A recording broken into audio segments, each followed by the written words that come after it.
Hello friends, welcome on urban Exim care association. आज के session में हम समझेंगे custom clearance and examination procedure. So guys, previous session में हमने समझा था कि जब हम कंपनी से हमारा जो कंटेनर वो गेट आउट हो जाता है, उसके बाद उसके सेट ऑफ डॉक्यूमेंट हम ड्राइवर को दे देते हैं और कंटेनर हमारा आईसीडी में पहुंच जाता है। ठीक है, तो जब कंटेनर हमारा आईसीडी में पहुंच जाएगा, उसके बाद का क्या प्रोसीजर वो हम समझ लेते हैं। ठीक है, तो वहां पे हमारा एक सीएचए रिप्रेजेंटेटिव होगा, वो हमारे डॉक्यूमेंट को चेक एंड वेरीफाई करवाएगा और शिपमेंट को एग्जामिनेशन करवाएगा। ठीक है, तो यहाँ पे इसके जो 3 मॉड्यूल है, verify document as per the custom. ठीक है, जो कस्टम है उसके अकॉर्डिंग डॉक्यूमेंट चेक किए जाएंगे, वेरीफाई किए जाएंगे। Inspection of the goods, goods को इंस्पेक्ट किया जाएगा। और सील इफ फिजिकल एग्जामिनेशन, जब कंटेनर का जो कंटेनर सील को खोला जाएगा और उसका फिजिकली एग्जामिनेशन किया जाएगा। ठीक है, तो सेट ऑफ डॉक्यूमेंट क्या थे जो हमने भेजे थे? Commercial noise, packing list, tax invoice और अनेक्चर सी, ये डॉक्यूमेंट्स हमने भेजे। इसके बेस पे हमारी गुड्स की एग्जामिन होगी। ठीक है, यहाँ पे क्या होगा, अब आपके गुड्स की एग्जामिन होगी और वहां का जो रिप्रेजेंटेटिव होगा गवर्नमेंट, वो आपके डेटा को कस्टम सर्वर पर डालेगा कि हाँ ये गुड्स ओके हैं और इनको आप एक्सपोर्ट कर सकते हो। तो वहां पे आपको मिलेगा लेट एक्सपोर्ट ऑर्डर।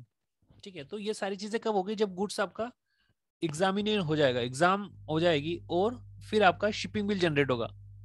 ठीक है, तो समझने की चीज ये कि जो सेटअप डॉक्यूमेंट हमने आईसीडी में भेजे या कस्टम में भेजे, वो चेक एंड वेरीफाई होने के बाद उसको डॉक्यूमेंट्स को विथ फिजिकली मैच करवाया जाएगा। और जब डॉक्यूमेंट्स ओके हो जाएंगे और गुड्स भी आपका ओके है, तो वो अप्रूव्ड हो जाएगा और आपको लेट एक्सपोर्ट ऑर्डर मिल जाएगा।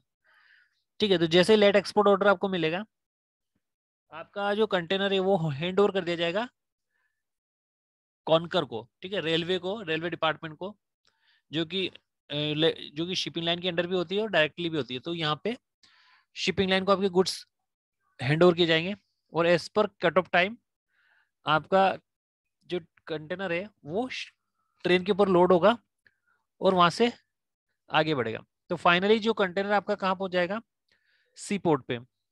सी पोर्ट पे कंटेनर आपका पहुंच जाएगा और आपको आपका जो आपको शिपिंग लाइन बीएल इश्यू करेगी।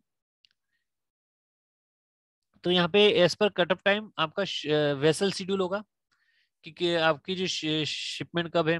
उसके बाद कट ऑफ टाइम के बाद अगर आपका टाइम निकल जाता है, तो आपको नेक्स्ट नेक्स्ट वेसल पे आपका कंटेनर लोड होगा और जैसे ही शिपमेंट आपकी सेल हो जाएगी, आपको shipping line bill of lading देगी।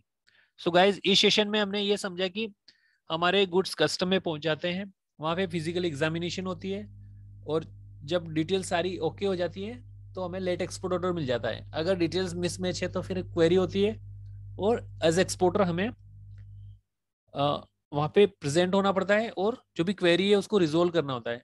जब क्वेरी रिजोल्व हो जाती है तो फिर आपको शिपिंग बिल मिल जाता है, लेट एक्सपोर्ट ऑर्डर, और उसके बिहाफ पे आप अपनी शिपमेंट को निकालते हो। तो इस बेस में क्या होगा, क्या कस्टम आपके गुड्स को हैंड ओवर कर देता है शिपिंग लाइन को और वो ट्रेन पे चढ़ते हुए सी पोर्ट पे पहुंचते हैं और वहां पे आपके एज पर शेड्यूल आपकी शिपमेंट जहाज पे लोड होती है और इस प्रकार से फाइनली आपके गुड्स वहां से डिस्पैच हो जाते हैं। सो गाइस, आज के सेशन में हमने समझा कि कस्टम क्लियरेंस एग्जामिनेशन कैसे होता है, रेल आउट कैसे होता है और शिपमेंट सेल आउट कैसे होती है। सो गाइस, आज के सेशन में इतना ही। Thank you for watching the session. Have a nice day.